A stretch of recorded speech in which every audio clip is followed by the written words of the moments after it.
On today's Part of My Take, we're talking Final Four. Awesome game on Saturday. I said game on purpose because the other one stunk. We have Triple H. Wrestlemania is this week. Wrestlemania is Sunday. They got stuff all week long, though. Triple H is on the show.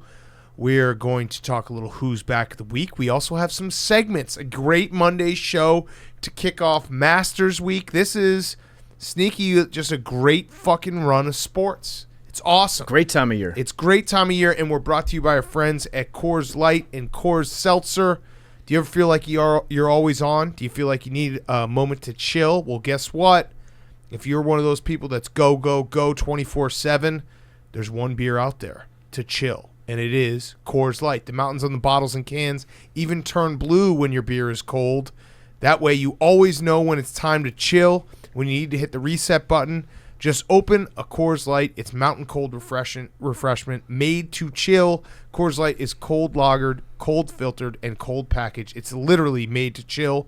And Coors Seltzer is delicious as well. They got great flavors out there. And every time you buy a case of Coors Seltzer, you're helping out the rivers of America. So there's really no reason you shouldn't be drinking Coors Light and Coors Seltzer. And you should be tweeting us your Coors Light when the mountains are blue, because I love seeing blue mountains on the weekends. It makes me feel good inside. So if you're always on the go, you're juggling a million things at once, and all you want to do is chill, Coors Light is literally made for those moments because everyone likes variety. Coors has also introduced refreshing Coors Seltzer with flavors like black cherry, mango, and lemon lime. Get Coors Light and Coors Seltzer delivered straight to your door with Drizzly or Instacart. This is the last week to enter the Coors PMT lottery. Tweet us with hashtag Coors PMT lottery and a picture of your Coors Light or Coors Seltzer with a lottery ball number for your last chance to win a PMT Coors jumpsuit. We'll be drawing the winners next week, so tune in to find out if you won.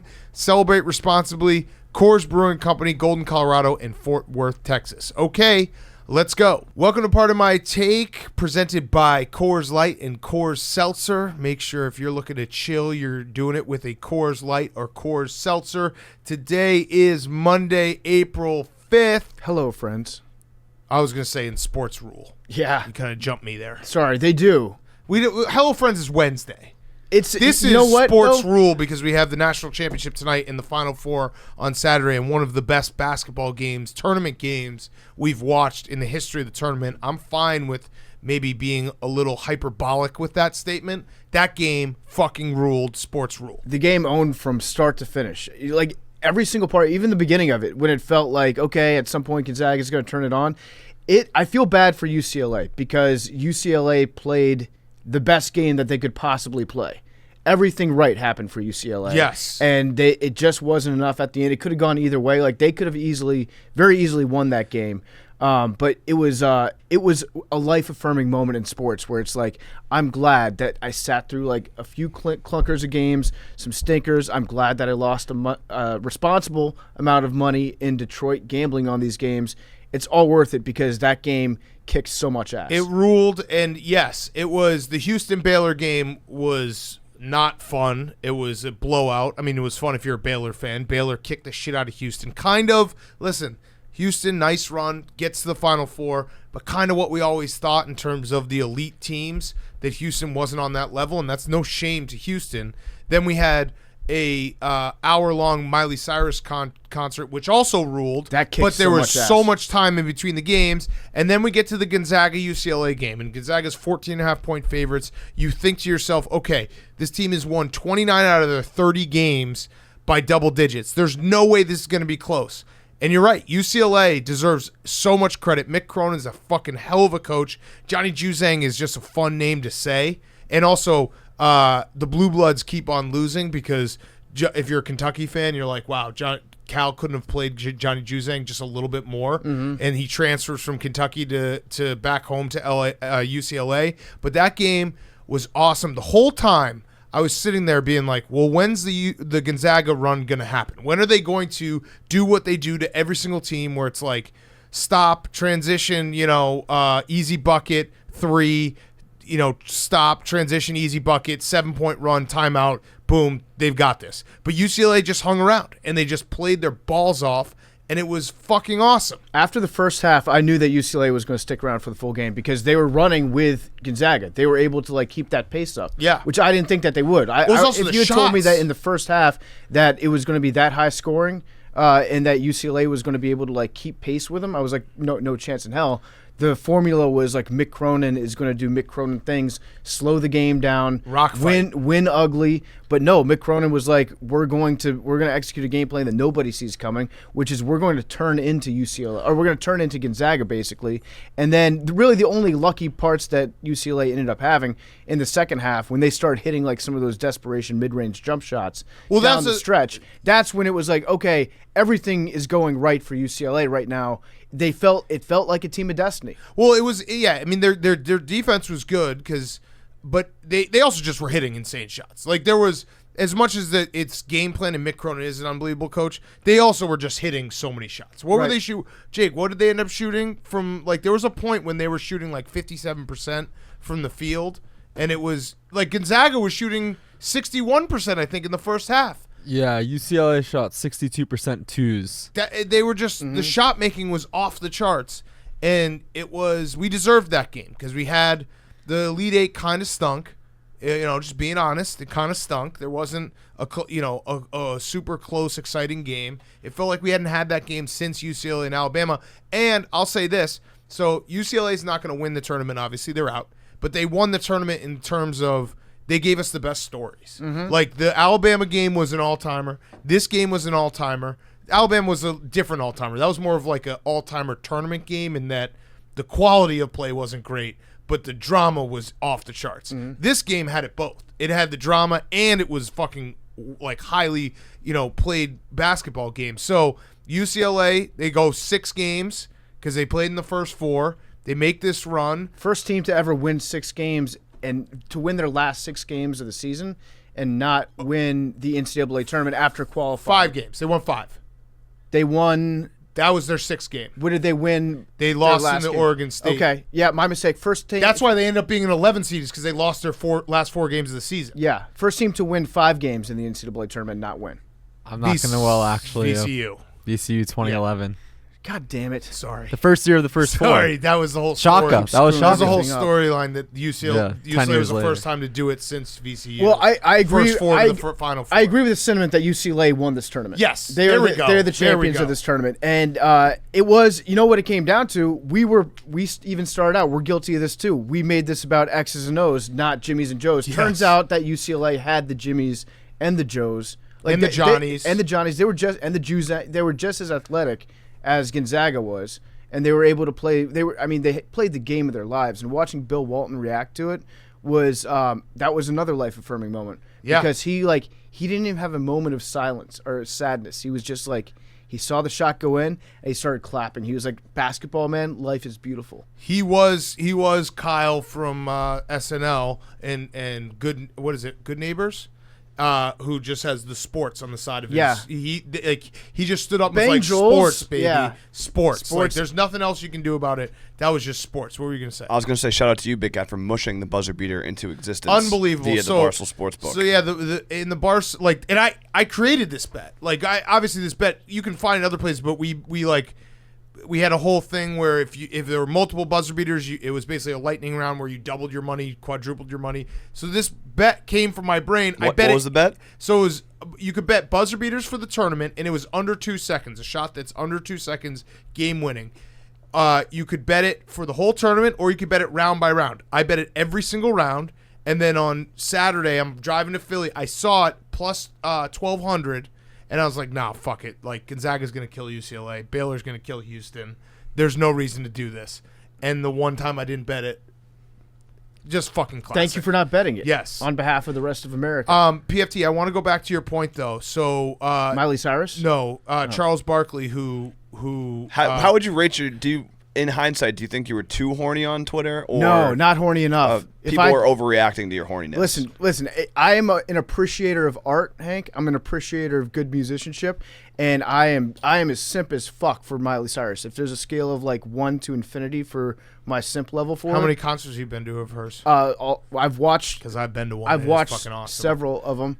I went to the one where she did the tour, and she had a bunch of It was like almost like a mini circus that she brought out onto the. She's and the she greatest was just entertainer smoking of all blunts, and time. it was awesome. Yeah. For the record, PFT tweeted a picture of Miley and just said, "If this was Dog the Bounty Hunter, I would move to Hawaii and get arrested every single I day." appreciate her music. I actually Same. I mean, like, listen, 90% of this is about the musical performance she put on, and her song selection. That's a life hack. Is just if you're like an A-list artist, just cover other people's kick-ass songs. And if you're a good singer, it's going to sound awesome. Plus, when you come out there looking like Dog the Bounty Hunter mixed with Freddie Mercury, mixed with Pamela Anderson from Barbed Wire, you're going to have my attention for at least 30 minutes after you're done performing. Like, for the first 5 minutes of the game, my brain was still only thinking about Miley Cyrus. Also, the horny police are turning into like the old takes exposed. No, they're police, the where worst. it's Like They're if the you, worst. If you mention one thing that's like semi-horny, they're just I like retweeted- horny police, horny police, sorry, horny police. sorry for being a red-blooded American male. I retweeted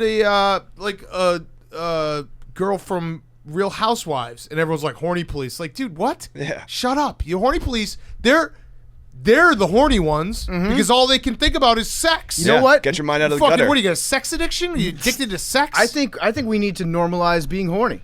So- if people stop being horny, then all the people who are horny police would not even exist. So my Miley Cyrus story is I went to her concert in the United Center in 2014, I want to say, and our friend Dante had backstage passes. So I was so excited. I wore a shirt, Miley shirt, rocked out. Dawn life. He was like, I think we can get a chance for you to meet her. And I was like, fuck yes, this is going to be amazing.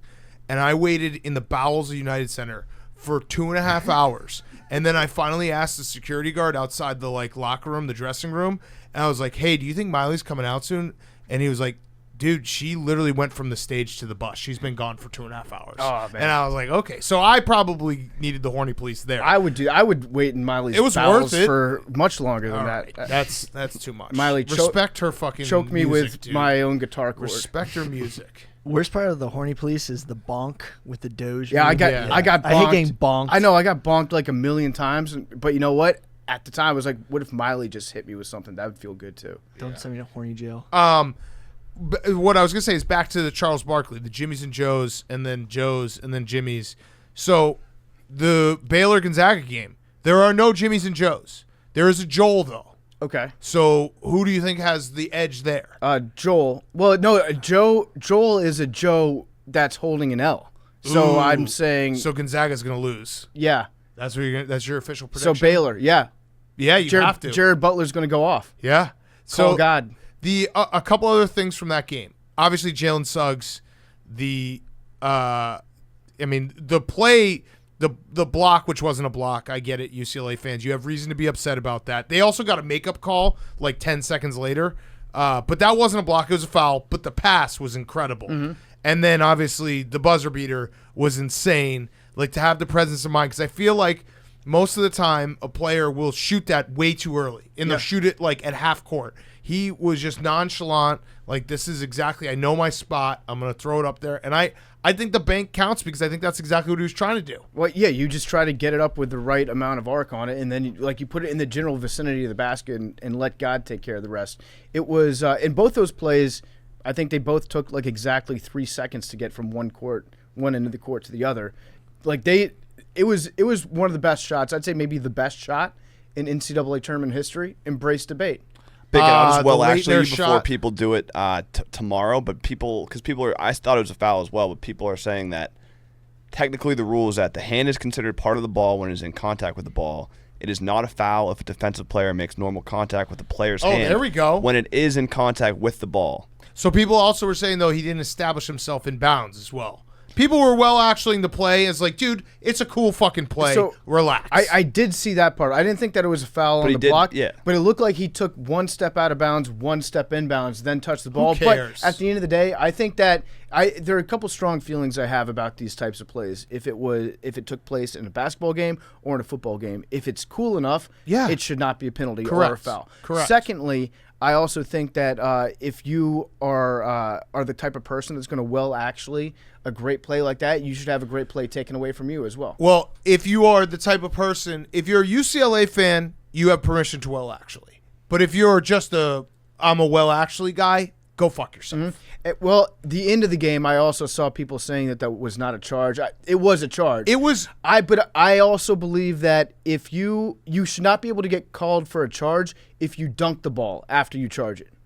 You know what I'm saying? Yeah. So I thought it was a charge because Juzang was out of control. Like, he was out of control. You could tell he was out of control. Wait, who just said that was the best buzzer beater? I mean, Chris Jenkins is number one. He won the national title. Yeah. That one has to be number one. It's no matter what, it's number one. It was a buzzer beater to win the national title. So this over Christian Laettner's shot. I still probably would. The pass was so sick. Yeah, and it like Duke, Kentucky, and just I don't know. That one's and Christian Laettner, who he was and how hated he was and all that shit. And was that was the same game he stomped the guy, right? No, it might not have been. I think that was a different game. But either way, Chris Jenkins is number one because you won the title. I heard our friend Rico Bosco was saying that Gordon Hayward should be in that discussion, even though he didn't make the shot. Because the shot should have gone in, which I disagree with. Yes. I love Same his game, passion. stomp. Same game. So yeah, that's the stomp to a buzzer beater. I think that's two, but I think this makes it three. I think this is number three. The Chris Jenkins, that was like a design play, right off an inbounds. No, it was coast to coast. Yeah. It's close. It's close for me. You cannot top a buzzer beater to win the title. The entire game was just so awesome. I'm still buzzing off of it. Yeah. No, I couldn't fall asleep. It's just one of those affirming moments. You're like, sports rule. This is why we watch 51-49 Michigan UCLA game till midnight. Like, this is why we sat there and watched Baylor kick the shit out of Houston. And I guess if we want to like go, one other point I had about Gonzaga, Drew Timme on Gonzaga is so fucking good in the post, but he is really testing, like, if I want to go full dad, because when he does his flex and the mustache thing in a, like, one possession game when you're 14-point favorites, and he did it multiple times, I really want to yell at a cloud. Like, I'm just like, dude, just get back. Fucking act like you've been there. You guys are the number one seed. Shut up. But I'm not gonna do it. I want to. I'm gonna buy really a copy badly. of the Charlotte Observer tomorrow. See if we have any letters to the editor, because that's where we would see it if it was. I think that you're onto something. Just a slight suggestion for Timmy. You should not do that while the clock is running. You do it at a break in the game. That's when it feels like you get to do the celebration. I'm going to touch my mustache thing. If you're doing it while the clock is running, even if you're not in a place where you should be getting back on defense, I'm going to be like, that guy is the reason for that next bucket because he didn't get back on defense because he was touching his mustache. Yes, and also not COVID safe. Yeah, I love the emotion, so that's why I'm reserving. I'm not going to go full crazy on him, but it struck me more in the situation that it's like, it's a 1-point game. UCLA's playing their balls off. You're a 14-point favorite. You're supposed to win this game. You're undefeated, and maybe get back on defense. Again, I'm not going to do the full thing, but we just basically did it. I'm just saying. Either way, I love watching him play because his low post moves are insane, and he's clearly, how we do not the best player, but the most important player.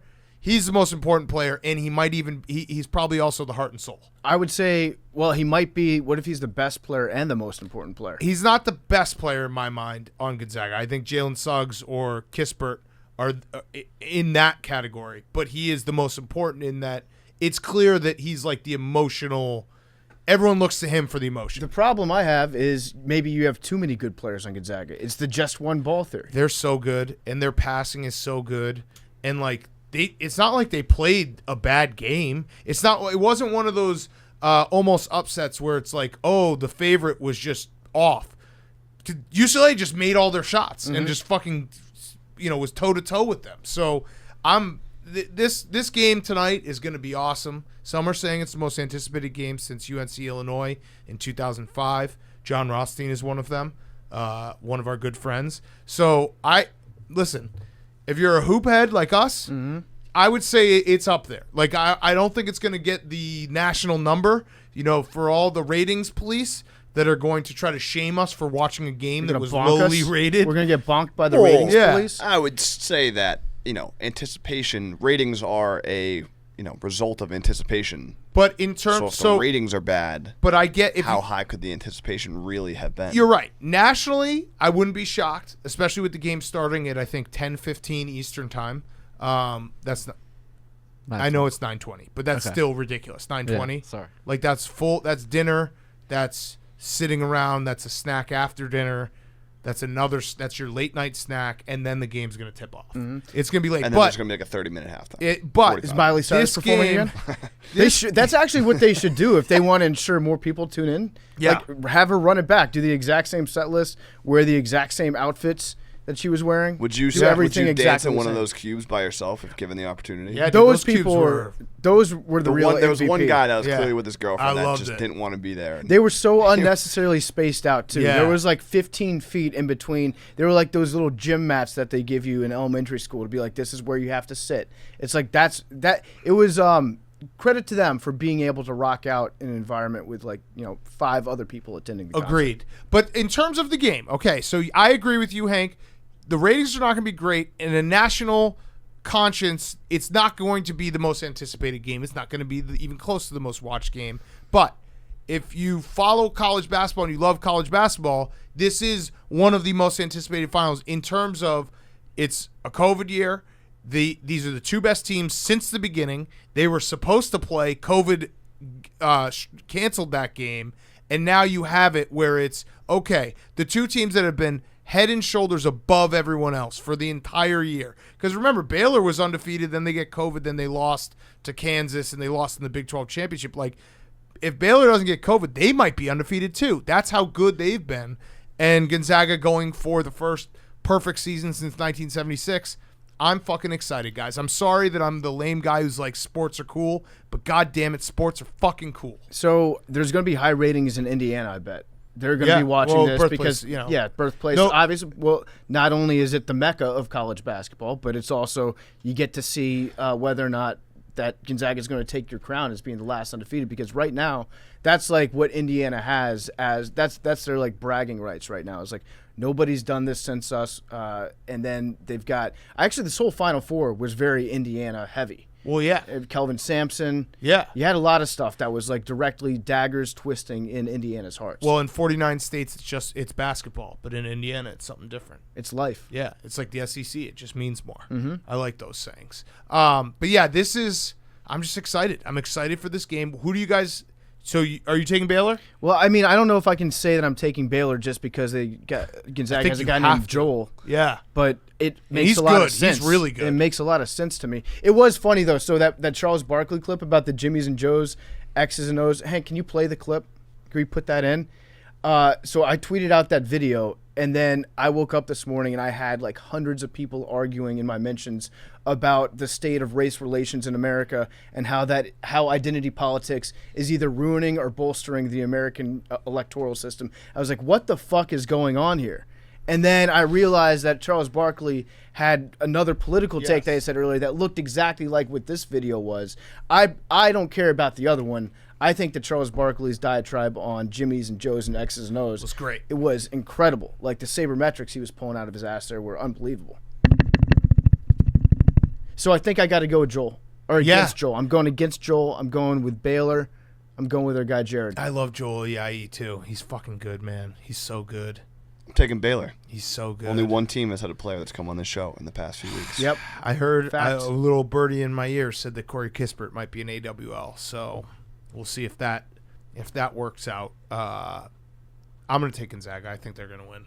I think it's going to be an awesome game. And I'm hoping for another buzzer beater because I still have over 1.5 buzzer beaters for the tournament. There you go. So Over? that bet, yeah. Overs Club? Who would ever fucking... Oh, yeah, Overs Club tonight, too. If you live in a state where we have the Barstool Sportsbook, we have the Overs Club jacket, which is awesome. We are opening up. It's like the La Cosa Nostra when they open up membership. We only open it up like 3 times a year. So if you want to be part of the Overs Club, you got to do that. Yeah, I'm just excited for this game. Jake, do you have any updated one-shining moments from this week? I mean... No, just the Suggs shot and the Suggs block and pass sequence. Okay. Stuck out. Both those. Maybe some Baylor threes from against Houston, but it was a blowout. Maybe some Houston tears. Yeah, Quentin Grimes. It was so weird Yeah. because Houston. What about did, the Arizona girls coach? Oh yeah, well, let's talk that about was from that. Who's Back. Yeah, but yeah. so the Sorry, Jake. Sorry, Houston. I have others. That game was so weird because the first minute and a half, Houston did the thing where they just got 4 offensive rebounds and then scored. And you're like, oh, man, this is going to be tough for Baylor. And then from that point on, it was all Baylor. Did you see the tool that they use in Houston's practice? The basket? Yes. The bubble that they use? Yeah. They just put a bubble that's got 5 different bubbles on top of the rim. And then so you can't make a shot, and it makes the rebounds unpredictable. Right. And then Tracy Wolfson was like, this is why Houston might win tonight, because they're used to offensive rebounding. And at the time, it made a lot of sense. And I was like, fuck, she's right. Houston's going to be way better because they use this weird thing. Turns out that there's more to the game of basketball. Well, I would say seeing the ball go through the hoop is also important. So it's important to be able to make shots. That's the other side of the coin that she didn't bring up. They literally put a seal over the rim in practice. Yeah, she had me totally convinced that the fact that they were able to grab their own misses more effectively made them a better team. It's like, well, maybe Baylor isn't as good at offensive rebounding because they don't miss as many shots. Yes, and shout out that Baylor walk-on who came in and hit the over with trying just way too hard in a 20-point game. Actually, you know what, Jake? Put this in your calendar reminder. I want to do a first team walk-on, national walk-on team of the year for all just guys I believe that player got put on scholarship the night before the game. Oh wow! And he there we cashed go. the over. That's incredible. So I want to next year, like everyone does, All Americans. I want to have a spread covering walk-on All American team. Got it. So we'll just have guys who cover spread because they always it's the best part about college basketball is guys who come in with 2 minutes left and they shouldn't be playing in a game and they are just trying way too hard.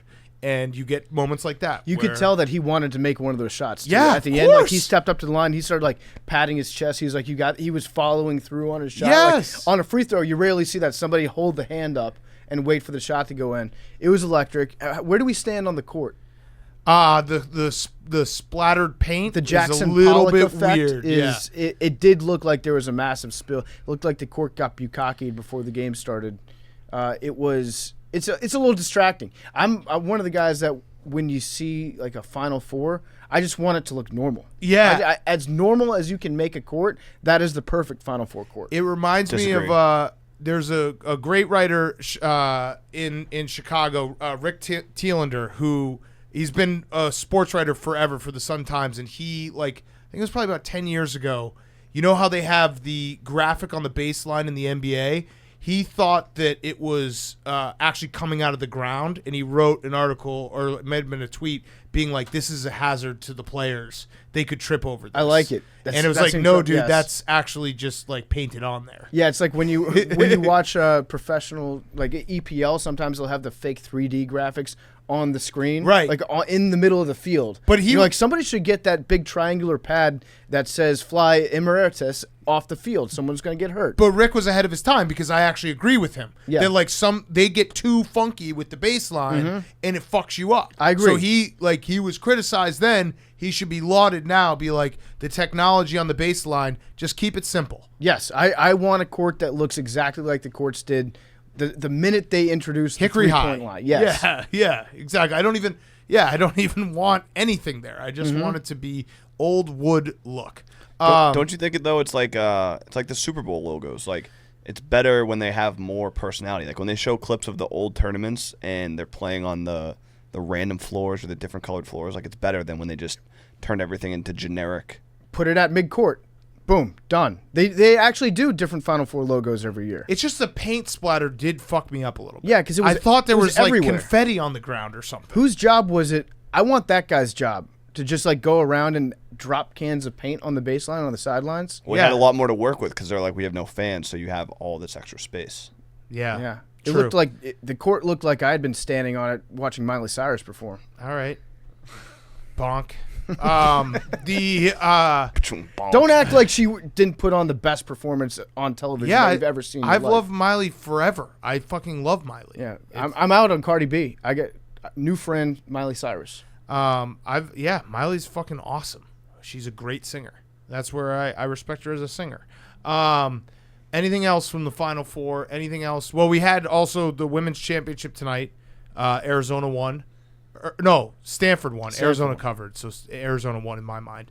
UConn though, Choke. sad. Friday night, Pagey buckets. Friday, awesome games though. Like the Baylor UConn game was up there with any of the other tournament games. I'm not just saying this.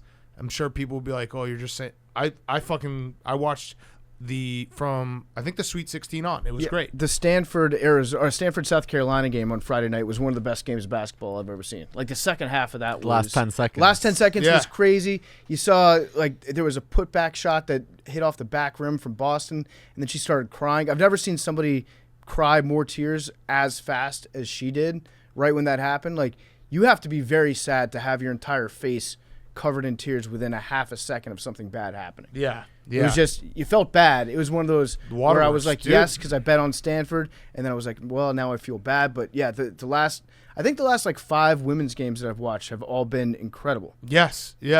And shout out Arizona for covering. All right, let's do Who's Back of the Week, and then we will get to Triple H. Who's Back of the Week is brought to you by our friends at Cash App. Cash App is back. Cash App is back of the week because you can buy Bitcoin, you can buy stocks, you can do everything with the Cash App linked directly to your bank account. Super easy to use. And if you put in the promo code Barstool, you'll get $10 for free, and $10 goes to the ASPCA. Download the Cash App from the App Store or Google Play Store today. And of course, thank you again to our friends at the Cash App. Go do it. Download the Cash App. It's a great app. And use that code Barstool. You get $10 for free and $10 to the ASPCA. Henry, Who's Back of the Week? My guy, Paul Pierce, the truth. Yes. Yep. Ah. Went on Instagram Live Friday night. Had I saw 300 people watching him. I don't know if he's the guy that tweeted a picture of the rocket emoji instead of the actual emoji. Mm-hmm. There's the picture of him with the 2 phones. Who Not- knows if he knew yeah. that he was actually on Instagram Live or if Not he was just- internet literate. No. Yeah. So he went on Instagram Live. He had a bunch of strippers at his house. He was Dancers. okay. We don't know if they showed up in their underwear or if they took off other clothes to get into their underwear. The Right. duality of PFT. He's going to talk about ramming stuff down Miley Cyrus's orifices. And then Whoa, be no. like, I was talking about "Please, her doing that to me. Please, dancers, Totally different. not strippers. Yeah. But he was smoking blunts, hanging out with the dancers, shit-faced, and it was just a hilarious thing. He had like 300 people watching, and then obviously someone screen recorded it. People took the screenshots, put them on Twitter, had like a bajillion views. Everyone was talking about it. And then he tweeted like at 7 o'clock last night, like, good morning. Yeah. One of the greatest tweets. Like, if you don't have the context, you would not understand what's going on.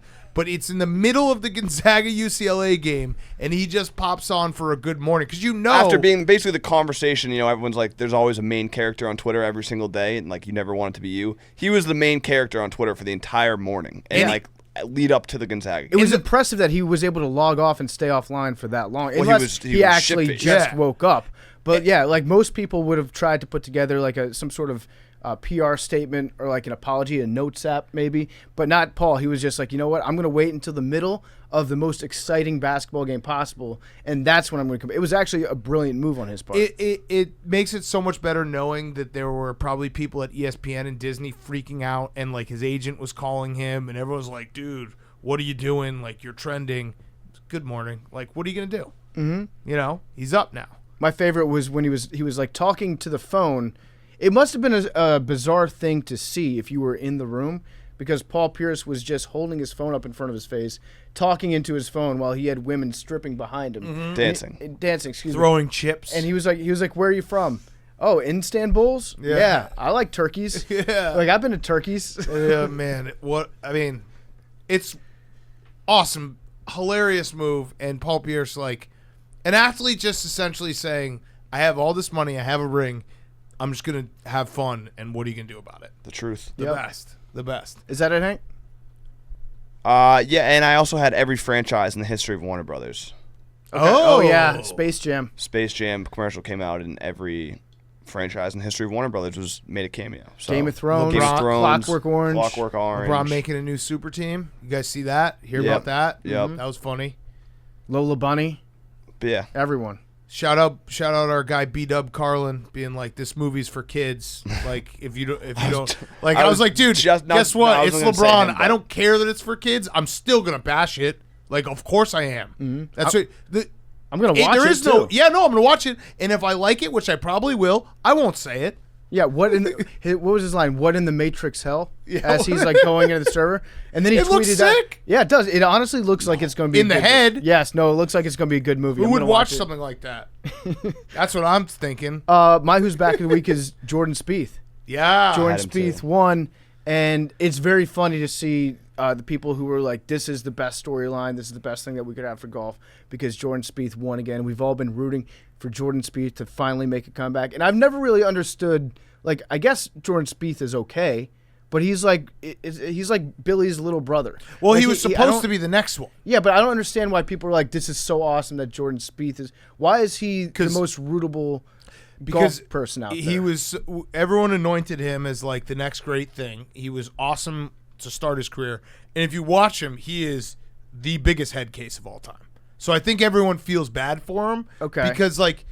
He'll do that. He'll do that thing in the tee box where he'll like have like a nervous tick with his like club in his hand and his towel and all that stuff. Okay, so And he it's- reminds he's had- them of him of themselves sometimes. Yeah, he's had meltdowns. He's had just very public like failures. So I think it's just like anything in America where we build people up just to tear them down, and when they're at their absolute lowest, we root them on and be like, we were with them from day one. Yeah, exactly. Where you get the greatest story ever. Watching somebody overcome a situation that you've put them in Right, is actually exactly. like, that's why that Saw guy did so many kidnappings and murders. 'Cause Yes. he enjoyed the story of watching them escape. But it was weird, like seeing they acted like he was like he battled back from having like a severe back injury, or like he was paralyzed and now he's learned to walk again and he can win, or like a coach that got into a vehicular manslaughter situation and then they came back. Like they were acting like it was a feel-good story like that, not just like a guy that was good, then he was bad, now Then he's good again. Yeah. Okay, That's but pretty- that, and he's also balding. but okay, so That also adds into the whole thing where it's like, hey, that sucks. You're like 24 and you've lost your hair. Yeah. He's not 24 anymore, but he was losing his hair when he was like 24. yeah, that one shot that they'd always have of him at the end of any round on the 18th green taking the hat off. You see the giant white line on his forehead. And if you can get the bald community behind you, I mean, you got like SVP, Dickie V, Brasillo. Rosillo. Not really balding. That's more by choice. The Rock. The Rock. Mm-hmm. Larry Howie David. Howie Mandel. What do you... Billy? You got someone? Bezos. MJ? Oh, Bezos, good call. LeBron. Charlie Villanueva, Come on. Kevin Durant. Come on, Billy. You can't Rogan. name one bald person. Who? Rogan, Joe Rogan. Oh, Yeah. there we go. Okay. Good job, Billy. He's searching bald people. Bald people, yeah. Mr. Tell me what Clean. comes up. The Night King. The Night King. Good one, Hank. Costanza. Johnny Sins. Oh, Okay. yeah. Go the porn route. Carl This is Ravitch. the horniest episode ever. Carl Ravitch. Yes. Bill Self. The bald Yeah, guys. the bald All right. My Who's Back of the Week is War Mode. War Mode is back. So I was driving into work, a couple hours ago, and I was pulling from 29th Street to 7th, and I see a young Billy Football crossing the street. So I thought, hey, this would be funny. I Run him over. Turn towards him, and I lay on my horn, and to say that I saw War Mode, boys, he didn't know it was me. Uh-huh. He clenched his fists and started screaming so loud at my car. I was actually nervous that he was going to like try to just strangle me through the window. Mm-hmm. I saw War Mode. I saw it. Like now I know why Jose Canseco took a dive. Wearing his Sunday best for Easter too. Dude, like, it was crazy. And then when wearing like a nice little V-neck sweater. When I pulled down the window, I was like, "Hey Billy, it's me." He was so like ashamed because I saw a rage. And I saw the weapons. Yeah. The weapons came I was gonna out. say, if he like punched your car, he could have destroyed it. It was fucking nuts, dude. No. He went full berserker mode, 0 to 60. No. It wasn't 0 to 60. I got beeped. So I'm in the crosswalk. I get beeped at once. And like, oh fuck, is the light red? Am I the asshole? Look, I saw green light, and then in my mind, it's like, okay. And then I was like, oh, maybe the guy. My brain moves pretty fast. Yeah, It was no. like maybe the guy. That's an understatement. Maybe the guy didn't know that. How do you but know it's then, a guy? Yeah. well, whoever was beeping at me. So anyway, the guy who I don't know who it is yet, lays on the horn again after that. And then I was like, this motherfucker. And he went. He's a rageaholic. I think No, you're a rageaholic. No. Do you remember when he was doing the burner thing and you saw Yes, the veins yes. pop? Is that the mode you saw Billy enter? Yes, I'm scared. Like No, I actually, you know what? My shoulder started to hurt right away, I- and I was like, I'll just take my $1 million and lay down in the corner of the ring. I'm not on steroids, I swear. I think Billy just walks What? around. Wait. Yeah, that came out of nowhere. Everyone was accusing Huh? me of roid rage. after that Everyone, one. everyone was. Everyone's still doing it. Yeah. What? No. Okay. No, seriously. Like, Billy, are you I'll on take steroids? a drug- I'll I'll take take a a drug- drug- I'll take a drug I think test. most people right now listening to this objectively are like, Billy's definitely not on steroids because he just said it out of the blue. Guys, I just want to on the record, I'm not on steroids. I am not either. on steroids as well. Same. Billy, Yeah. I mean, I will take a piss I test. could look at you and be like, Jake, I you're know pretty you're not quiet on over there. steroids, but Yeah. people can't see that. Yeah, Jake Yeah, hasn't Jake, said are you anything. shooting up with anything weird? Jake hasn't said Billy anything. slipped me some. Oh. Except you, Mickey. My other who's back is Brooks Koepka because he's going to play in the Masters. He's going to give it a go. I think he's still injured. He actually had an Instagram story where it was, I think it was the kid from Little Giants. He's got to pay for that engagement ring. Yeah, all like bundled up in styrofoam. So he's going to do it. He's a warrior. It was a questionable move on his part to get engaged on April Fool's Day. That Yeah. seems like a very tricky day to be able to pull off something that sincere. Yes. Oh, also John Rahm, I think just had a kid, and that's like the best like betting advice you'll ever get in your entire Yeah. life is after a guy on the PGA has a kid, they always win. Yep, So because I'm they gonna always bet him. have the baby that shows up to greet him at the end. Yeah. Yeah. Max Homa plus 5,000 Does he have a To kid? make the cut. to win. Max should just like adopt a kid last minute. That was mean to me. Maybe we'll have him on Wednesday. Max, if you want to adopt Billy so that you can be like, I also have a new son. Yes. Get a little bit of that magic going. He's not on steroids. No. All right, Billy. My who's back of the week is ketosis. I think it's time, guys. I've been, thinking a lot about your guys' health recently. We've been through a couple of health scares, kidney stones, whatnot, and Big Cat has been on a diet recently. Yeah. So I thought, What? let's take it seriously I have. this time, For like and 4 days. we're gonna get you guys meal prep, which is great. And we're just gonna go for it because I read this study that it when your brain runs on ketones, it's neuroprotective. So like it wards off stuff like Alzheimer's or like Do you think we have neurodegenerative- dementia? Do you Where think do you we're find these like how does a inquisitive mind like yours go about finding studies such as these? I live on a weird part of the internet, but it's fine. But I think it's actually been really cool, and I'll do it too this time. All right, here's my only problem is last time you put us on ketosis, the rules changed like every bite we were having. This time I'm gonna get the plan made out by a little meal prep type stuff, and it's gonna be awesome. I've also heard that ketosis cannot be a great idea if you have any sort of like kidney issue. Is that true? Haven't looked into that. liver issue. Liver issue. Well, it might have that too. Yeah. So, well, you want to look great at the beach? I heard you want to be a big Six-pack beach summer. guy. Yeah. So Yeah. we'll actually get it. We'll get to it. It'll be sick. I'm actually not going to get a six-pack. There's things that I have, the goals that I have in mind to achieve a six-pack. It's just a list of 6 goals, and I call that the six-pack. Nice. True. I changed my mind about having a six-pack the second it left my lips. No, but we're actually gonna do it. I want to make Jake do it too. It's gonna be great. All right. Billy's got a scheme, but that's besides the point. Somebody's paying Billy to put us. He's got a onto this. scheme. I don't have a scheme. You have a how can I get food scheme. Yeah, Billy, you just want free protein. He told me the scheme. I mean, it's not. It's not a scheme. He didn't tell me it as a scheme. He told me that it's like, here's the plan, and it actually is a good plan. It's legitimately a good plan. But now that I've thought about it more, it's really just Billy wants. He was like, we could get a meal company, or we could get like someone to give us a bunch of meat, and we'll cook it. Got it. Now I'm realizing, and now that you're saying it out loud on the show, it's like you're just figuring out a way to get meat all summer. Respect. Yeah, no, dude. I'm cool with that. Yeah. If you get me in shape, you get free meat. Boom. Done. That's fair. No, but we're actually gonna do it. But you need to do the shape. You need to get me in shape. You No, can't I will. just get the free meat. So it's Let's basically get on like weedtosis. What's that? It's like this new diet I read a study on. You just smoke weed? Do you, Yeah. I have a question. I have a question for you, Billy, as our nutritionist. Do you think like I always think like could I just like do like a cereal diet or like a PB&J diet?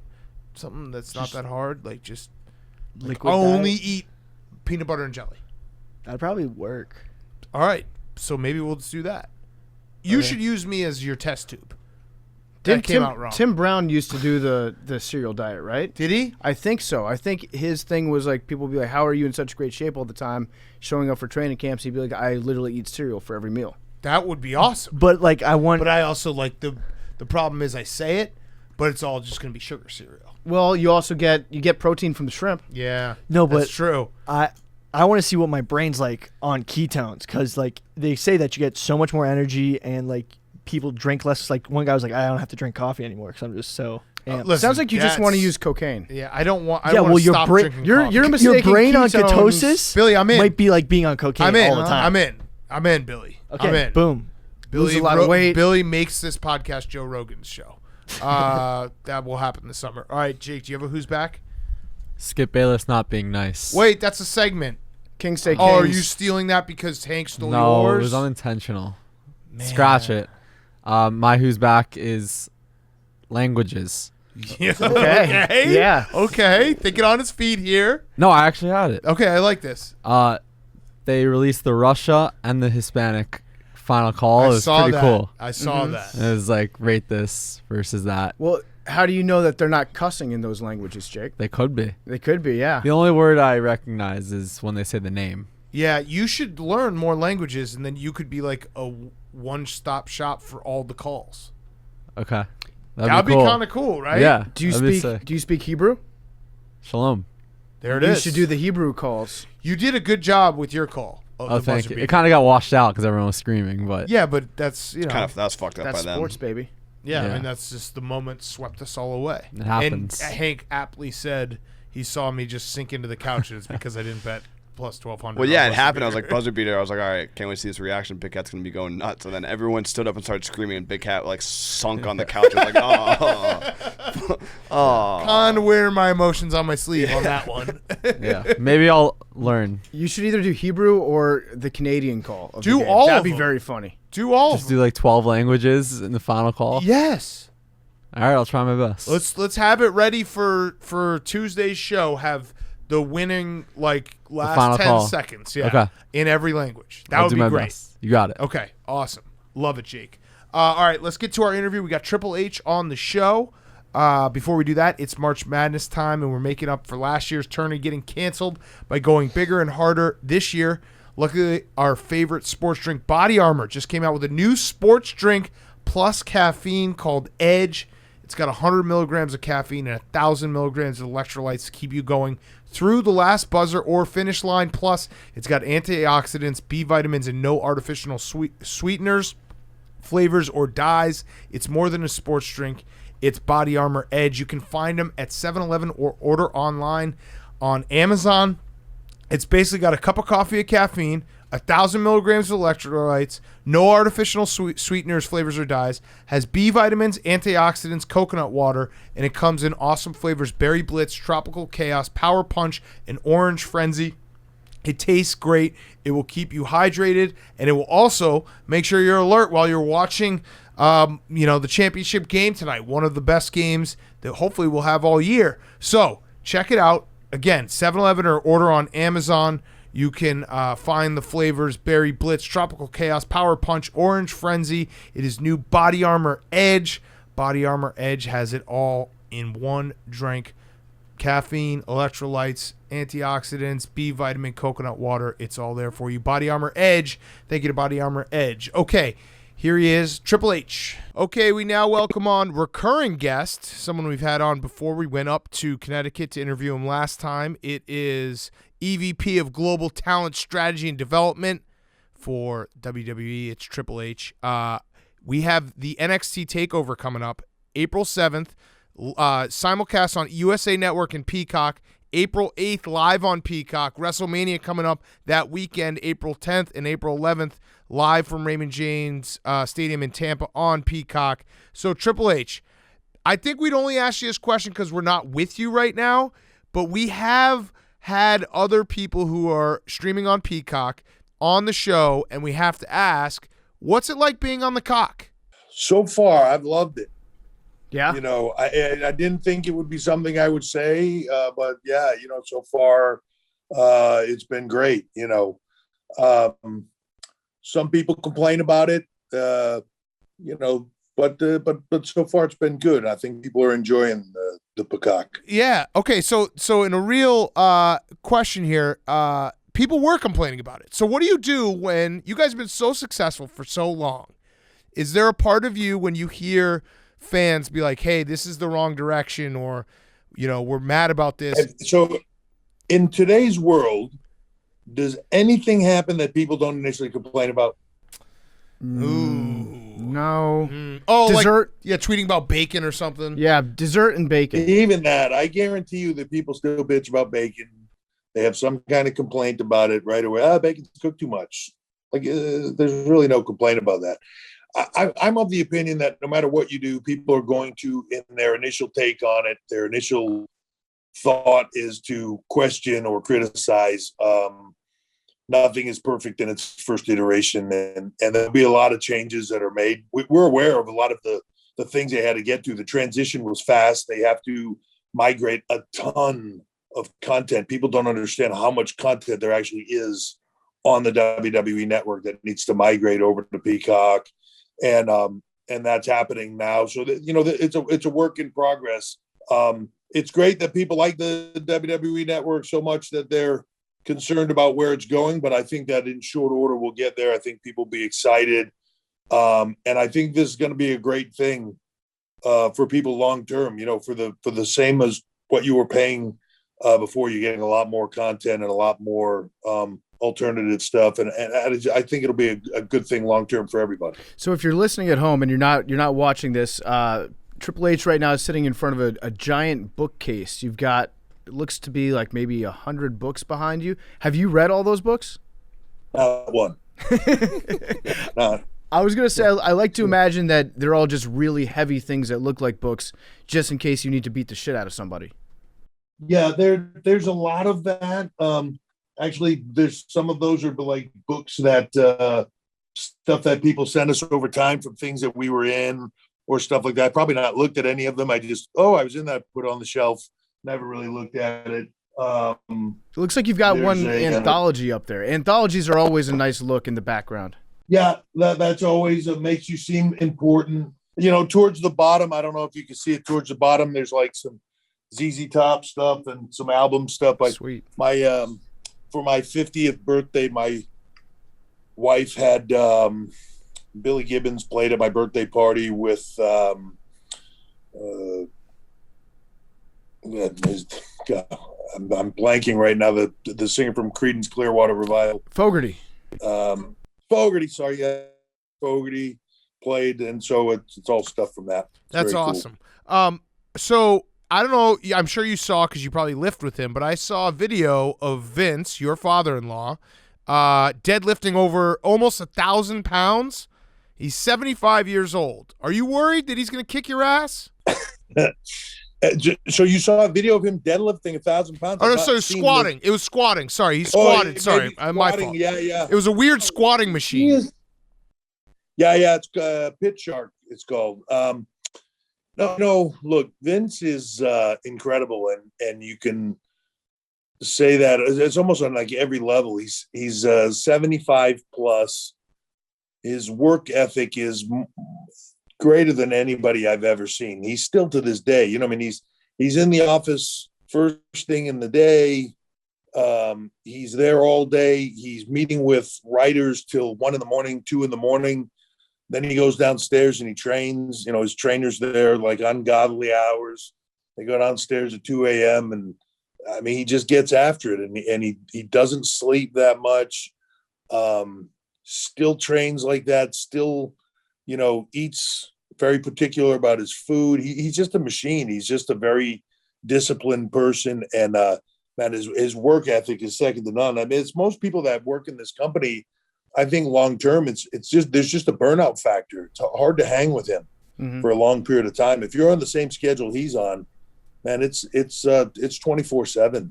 Yeah, I'm watching the video right now. You've got AC/DC blaring in the background. I have to imagine just walking through the hallways of WWE, there's just always AC/DC coming from every single room. If Vince is there, yes, yeah, that's like his go-to music, especially for training. Like he listens to the same stuff every time when he trains.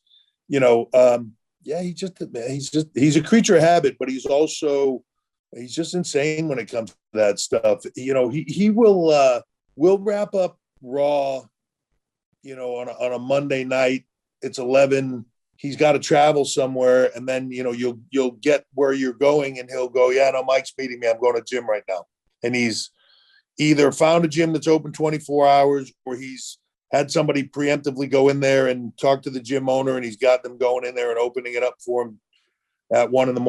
or whatever time it is, so he can go in there and train. And he's just a machine with that stuff. And yeah, it's a great thing. If you like to work out, it's a great thing having a meathead for a boss in a way, because you know you're going to have a first-class gym. We're in the process of talking about moving some things and you know, office spaces and all that. And it's the first thing he's like, well, where's the gym going to go? That's his first question. I love like it. that. It's what keeps him moving. So I'm pumped for WrestleMania. It's in Tampa. I have a prediction. You can.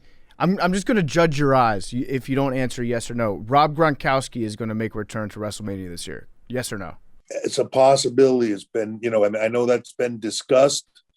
I'm of the opinion that as the first opportunity with Gronk was happening, and we were meeting with them and around the Super Bowl and everything else, like, you kind of sort of don't know what Gronk's going to do until Gronk does what he's going to do. So you can have a lot of conversations, but until he actually shows up somewhere, I don't know that it's actually going to happen. So there's been conversations around that, but you know, there's going to be a lot of, as always, celebrity influence. And I know, as you guys know, Bad Bunny is heavily involved in this year's WrestleMania. We'll actually be wrestling The Miz on night 1 of WrestleMania, and that's incredible. And it's funny to me. Let's tell you this, because I think a lot of people look at somebody like Bad Bunny and they go, like, what is he doing? You know, WWE, I wish they wouldn't do that or whatever. I haven't seen, this is one of the guys that from a celebrity standpoint, he's been a huge fan, and I've met him a few times, and I knew he was at that level of fandom. But when I say dedicated himself to the idea that he was going to do something with WWE, like picked himself up, rented a house in Orlando, moved to Orlando, and has been at the PC every day. I mean, go and at it. I see people online going, wait, first time he takes a bump in the ring, he'll be done with it. Dude, that was a long time ago. He is tearing it up in the ring every day. So when people say, you know, oh, he's taking up a spot, he's earned my respect, and he's a spot that he has. He doesn't need to be doing this. It's a dream for him. He's like a little kid that's getting the opportunity to do what he's dreamed of his whole life. But he's not just saying, oh, they're giving me the spot because I'm a international music star or whatever. He's earned every second of it. So one of my favorite parts about WrestleMania is the Hall of Fame, and Kane is getting inducted this year, one of my favorite wrestlers of all time. How does the Hall of Fame voting process work? Because we like to make fun of, like, baseball Hall of Fame. They're all just old writers who are, stuck up their own ass. Who decides the Wrestling Hall of Fame? How does that go down? So there's a lot of people that put in suggestion on it from within the company. So writing teams, you have people in television production. So across the board, there's a lot of people putting input into it. And then it gets whittled down by different departments until we get to a base of more people than we need. And then Vince makes the final call on where it's going to go from there. I love that. It's So just he Vince. he gets to decide. It's like whoever will get the highest ratings. Right. Vince is going to put those guys in. I Or whoever love Vince that. likes. To a degree, I think it's a little bit of that. You know, Vince looks at Hall of Fame as, or WWE looks at Hall of Fame as a moment of entertainment as well. Mm-hmm. So it's not just about who's going to go in that moment. It's a part of a show, and what he believes in as part of that is, so that somebody like Kane is going to get an opportunity to go on a stage. This year will be different because of the way it is, but in years past, you're going to get an opportunity to go and relive your career one more time in a show and it sort of be a part of that and have an entertainment value to that. And you want to kind of make that a show across the board, not just be some, stodgy show that's, you're an hour and 45 minutes in and you regret watching because everybody's been saying the same thing and it's boring. You want it to have kind of ups and downs and be entertainment. And he really believes in that. So that's a lot of what goes into it. I think the sort of the who deserves to be in is talked about a lot from everybody else. And then he kind of takes that list of who deserves and then kind of goes through it and figures out how the entertainment component of it can work and say like, well, this guy's going to be really dry.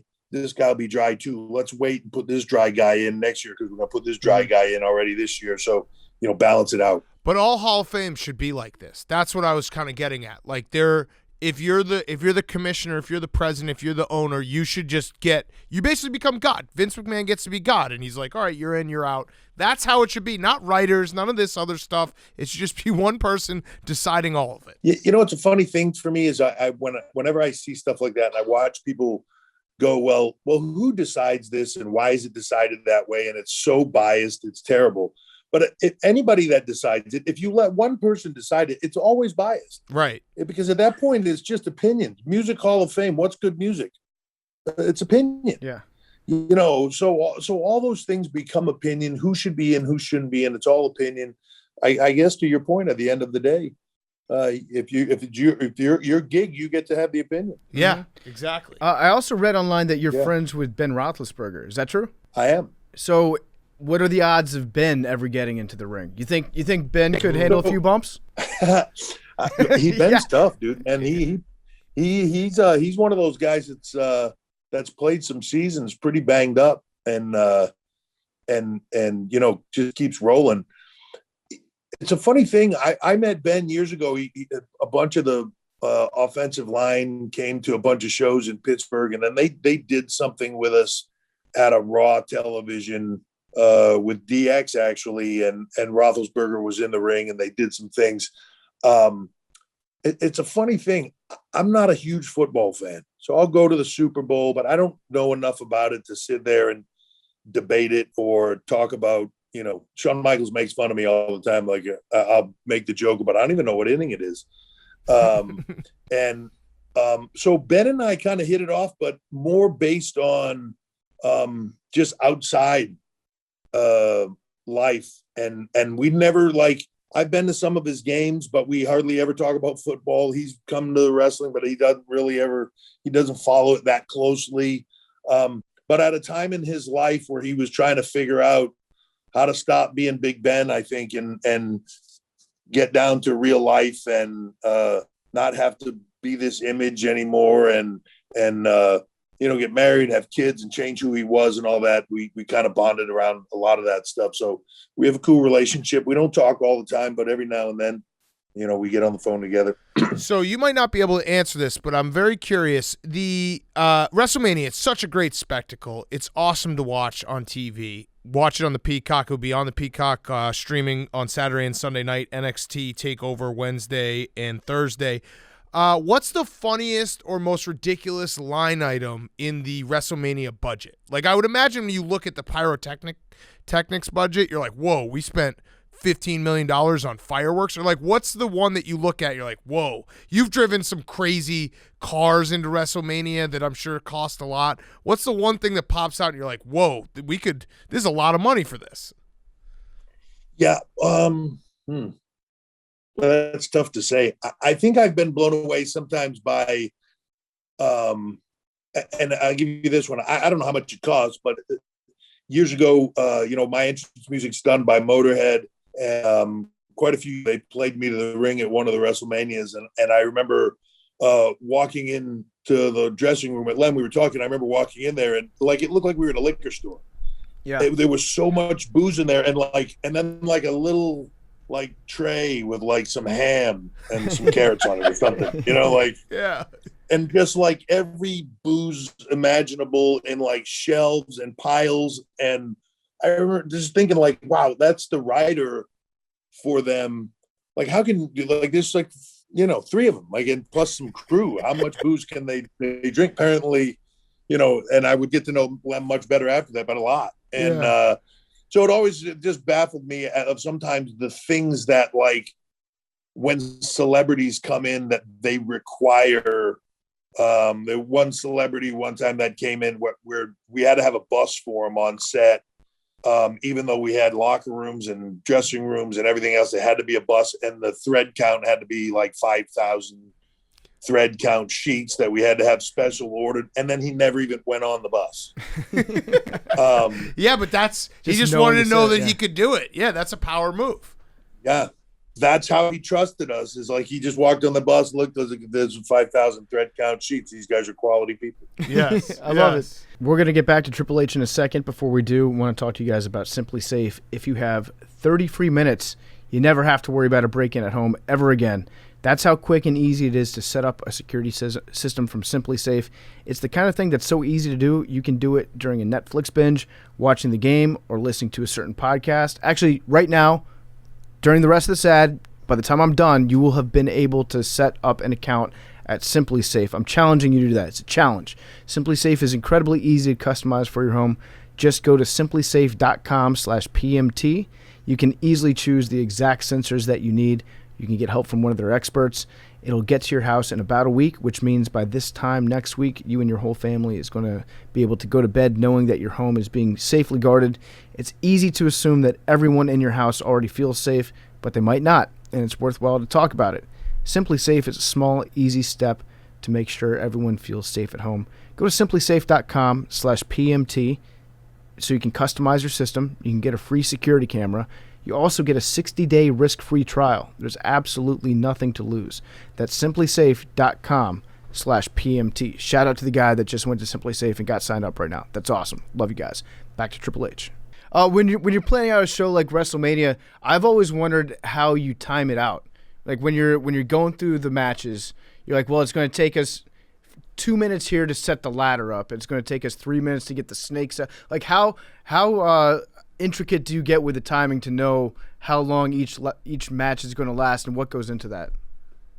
So it's funny that when it comes to the individual stuff, we've been doing this for so long, you have a handle on these items are going to take this long. This entrance, we've done it enough by then where we've done the rehearsals. We know about what the entrance is going to take. We know what the layout of that. When it comes to the matches, our talent for the most part have been doing this for so long that they almost have like this internal clock inside of them that plays through. So as you're laying stuff out, it's not always accurate. It's why some matches, you might lay something out for 20 minutes, you end up going 27 on Mania, where time is of a premium, or even more so on live TV, where you got to go off the air at 11 and it's just going to go off the air. So if the finish doesn't happen, it doesn't make the air.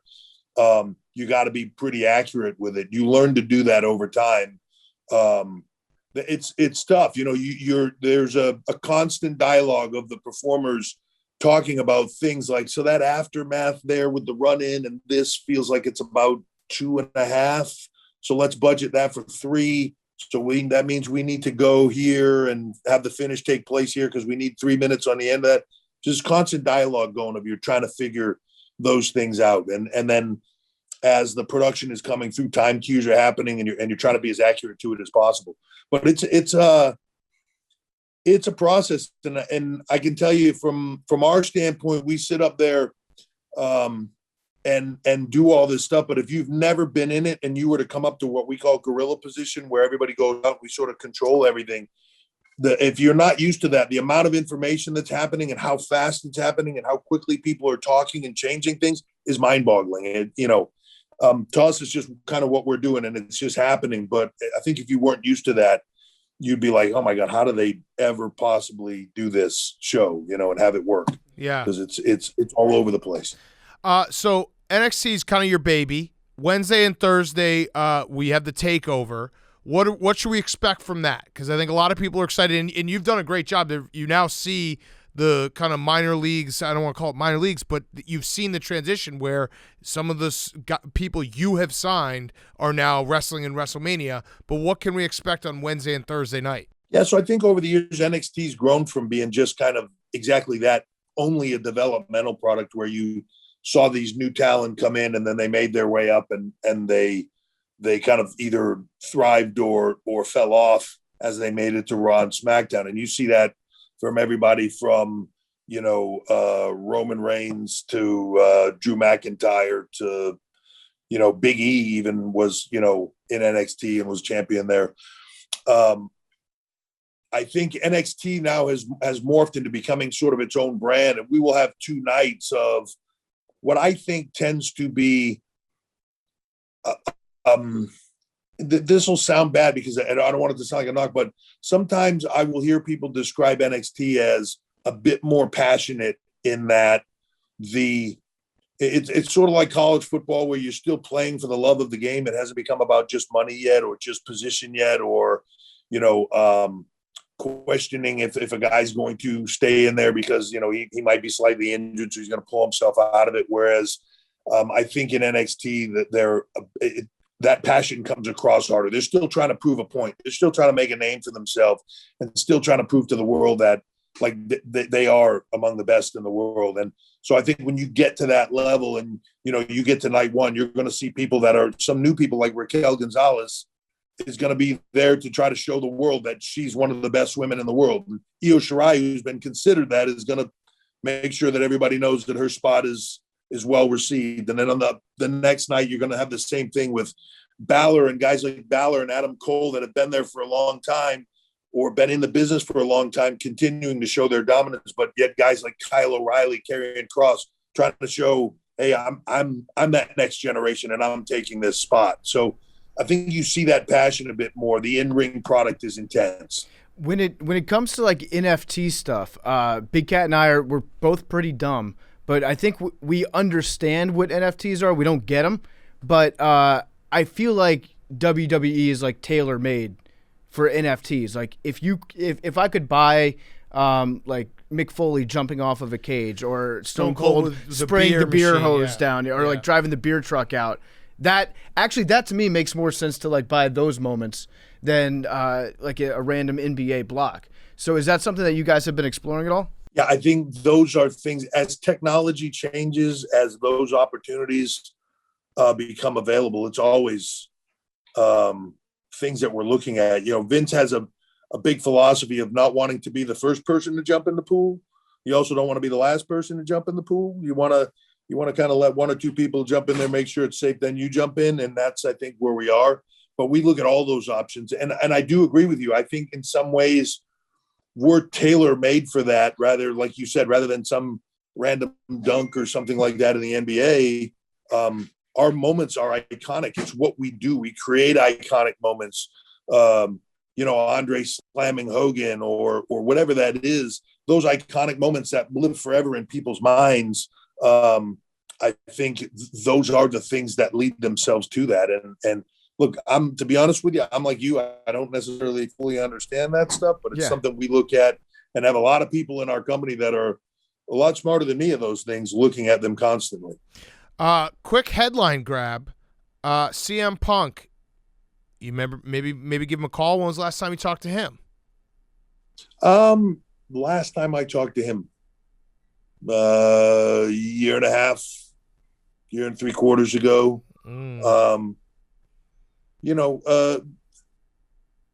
It's a funny thing that people constantly will say, when his return is, but in some way, I don't know whether he does or not, but that has to be what he wants. Right. When people talk about it, they go, "I'll make the call." What says if we make the call, he wants to answer? What says if we make the call, he doesn't go like, "Yeah, I'm not interested in doing that anymore." Maybe he's just done with it. I think that those are conversations that only those people can directly answer. And I think if he wants to do it, either we would get word and we would have those conversations, or he would make a call, or anything like that. But there has to be desire there to do something like that. This business is too all in to just go like, all right, I'll do it. I think it comes back to, like, as a wrestling fan myself, you always, when guys are gone, you always just expect that dramatic return. Like Undertaker's retired, right? I still expect him to show up. Like you always expect the guys that you loved watching to pop up when you don't expect it and be like an unbelievable pop. So I'm going to pretend that was the coy answer and you've talked to him and it's just around the corner. Yeah, no, that's what people do. They pretend whatever they want to believe, and then they get to the they get to the answer they were looking for in the first place. So, yeah, people can believe what they want. They can read into it. They can read into the conspiracy theories. They can read into all that stuff. It's part of the beauty of what we do. I think it's part of what resonates about WWE is there's always that possibility of the what if. Right. And, it's funny. We did a thing a bit ago here where Shawn Michaels came out on NXT and pulled a ladder out from under the ring to make a ladder match for a match between Santos Escobar and Jordan Devlin at TakeOver WrestleMania week. And after that, when he was leaving, he ran into Adam Cole backstage, and they just had a moment together, and then Shawn walked off, and the internet blew up of people saying, "Oh my God, the what if, what a tease! That's the ultimate match to want." And what they don't know is that 3 minutes prior to that, when Shawn's music hit and he was walking down the stage, his left knee gave out, and he started dancing to his music because he almost fell off the stage because his left knee is so bad that it buckled on him while he was walking down the ramp. Like, yeah, that match isn't going to happen.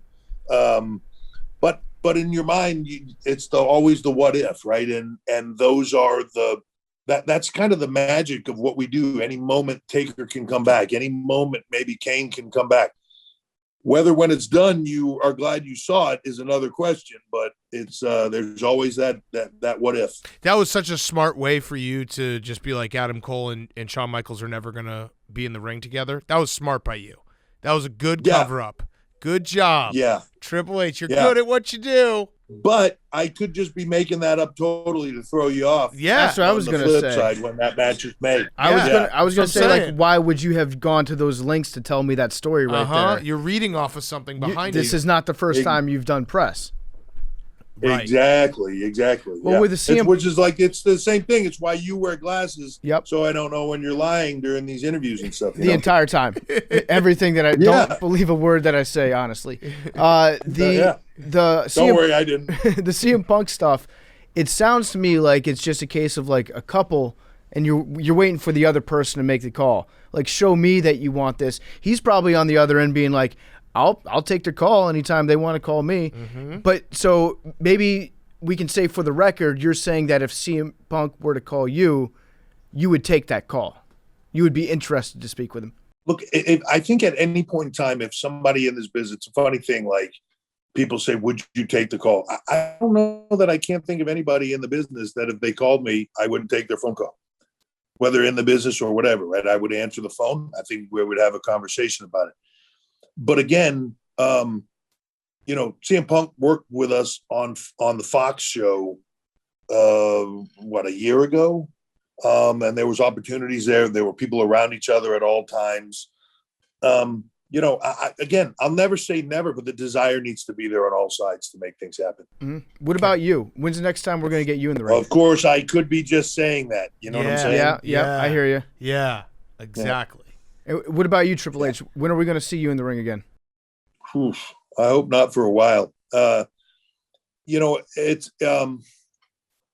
WWE is a fast-moving company, and this last year, especially with COVID and all the challenges that it's taken us, people forget what it's like to try to put on a live event still in this environment, and where on a weekly basis, it's live talent and live performances, and we're still in the middle of a pandemic and don't have fans, and it's challenging, and it's gotten busier and busier and busier. And as we got closer to WrestleMania this year, there were a lot of people that came up to me and said, hey, what are you thinking about WrestleMania this year? What do you think about me and you?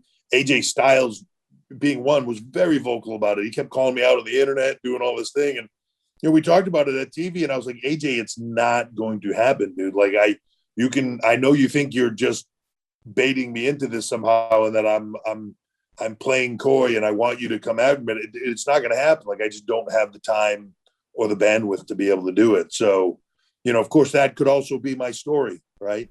Yeah. Well, I mean, what would happen at WrestleMania if somebody just walked up to you, any wrestler just walked up to you and just slapped you in the face on camera and then said, come meet me in the ring? You'd have to go meet that person in the ring, right? I suppose I would, yeah. But it's a long walk, and I might change my mind partway down. It's Raymond James Stadium, a big stadium, so the ramp is steep. By the time you get halfway there, I don't know, your anger goes away. I'd be angry by the time I get halfway there, I'd be like, I don't know. Maybe I'd just go back and get some catering or something, Yes. Well, they had good cheesecake. Yeah. Well, Triple H, this has been awesome. We appreciate it. Everyone go watch WrestleMania on so it's 2 weekends from now. It's April 10th and 11th from Raymond James Stadium, and April 7th and 8th is the NXT TakeOver. The Wednesday night is going to be on USA Network and Peacock. April 8th. Thursday night will be on Peacock. Go check it out. It's going to be great. There's nothing better than WrestleMania week. We love it. It's the Super Bowl for wrestling. So appreciate it, and good luck. Thank you very much. You guys should come on down. Let's have a ball. Yes. Yeah. I mean, I think you still owe us a date at the we were going to become refs. You were going to put us in the referee training program for NXT. We'll do it. I feel like that's what we were meant to do. Let's do it. So come down Wednesday, Thursday, watch the show. Friday, we'll train for refs.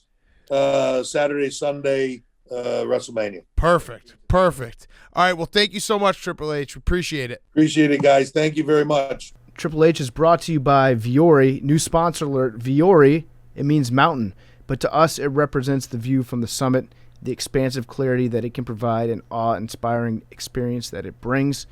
Viore is a new perspective on performance apparel. It's perfect if you're sick and tired of the traditional old workout gear. Everything is designed to work out in, but doesn't look or feel like it. It's so comfortable that you're going to want to wear it all the time. You know what? A lot of people have been working out in their homes. They haven't had to go to the gym recently, haven't been working out around other people. Guess what? That's all changing. You got to start looking awesome for the gym.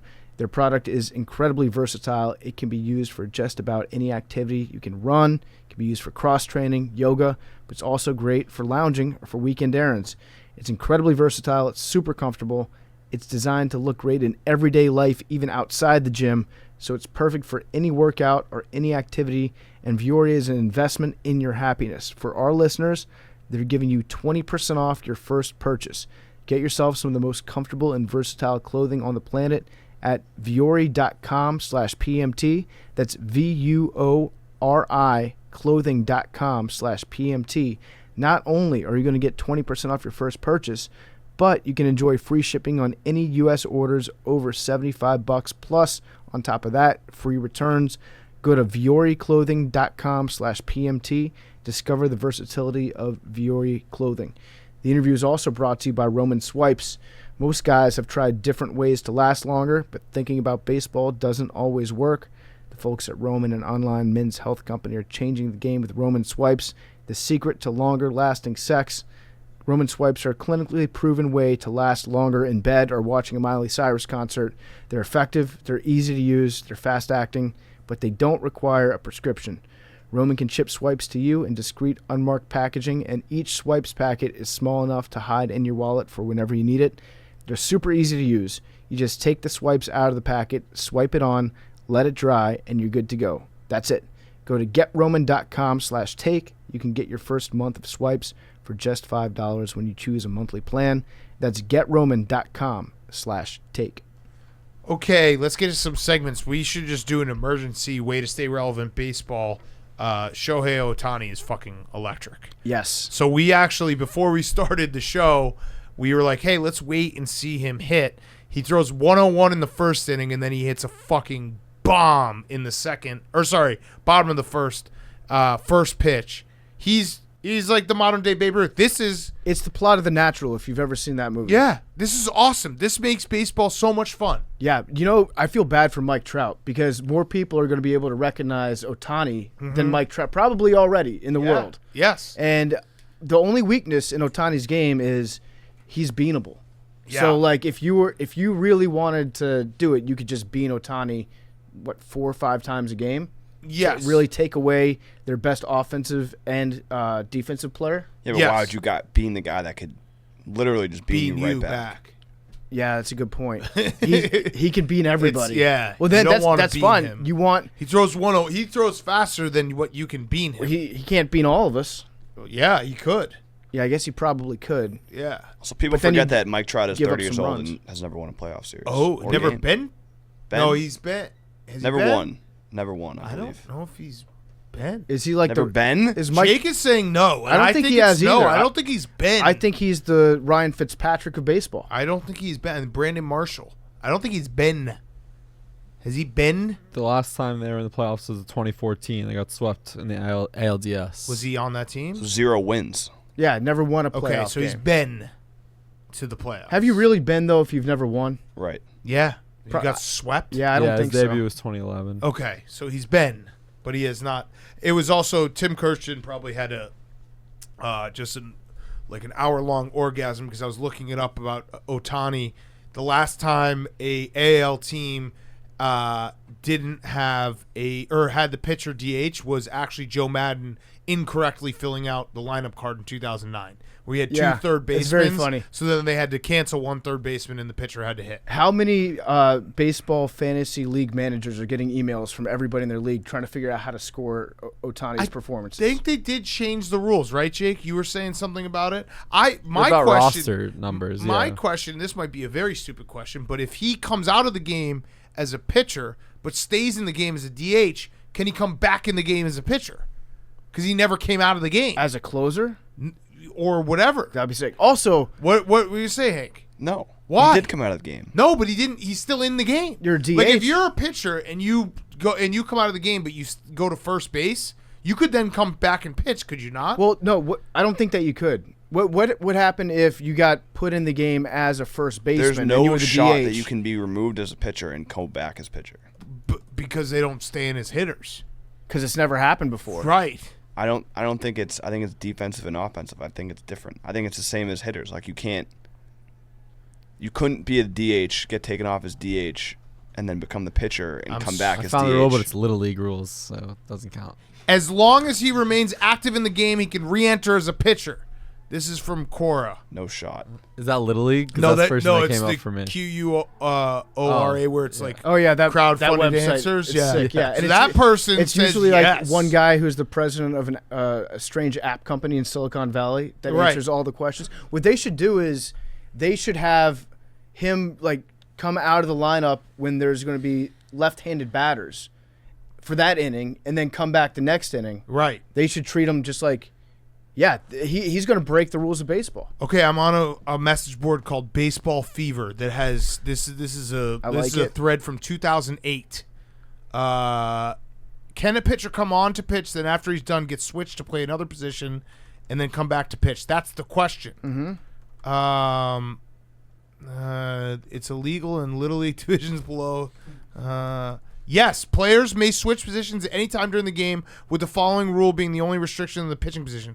Rule 303, comment, a pitcher may change to another position only once during the same inning. For example, the pitcher will not be allowed to assume a position other than a pitcher more than once in the same inning. What does that make sense of that? I don't know, but I'm on the bodybuilding.com forums because Okay. they have answers to everything. The best. They say, as we all know, there are several different positions in baseball. One common strain between all the positions is speed. Speed is an important role in all positions. In this workout we're going to focus on explosive behavior. There we go. You know what? Maybe should we try to call Dan Haren? I think you can do this, Hank. I think this is possible. I just want to call Dan Haren because he's going to be like, "What are you guys doing?